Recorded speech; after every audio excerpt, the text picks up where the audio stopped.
संसदेचे पावसाळी अधिवेशन सुरू आहे। आज राज्यसभेत विरोधकांनी सत्ताधाऱ्यांना घेरण्याचा प्रयत्न केला।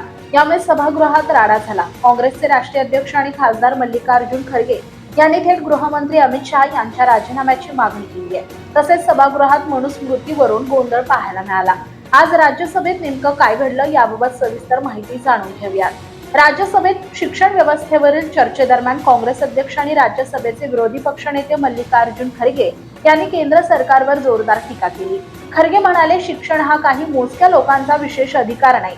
शिक्षण क्षेत्रात सर्वांना समान संधी मिळाली पाहिजे। देशातील अनेक शैक्षणिक संस्थांवर राष्ट्रीय स्वयंसेवक संघाच्या विचारसरणीचा प्रभाव वाढत आहे। काही मजकुरात शूद्रानं वेदांचे पठण ऐकलं तर त्यांच्या कानात वितळलेले शिसे आणि जस्त ओतावे, वेदमंत्र उच्चारल्यास त्यांची जीभ कापावी अशा स्वरूपाच्या उल्लेखांचा समावेश करण्यात आलाय।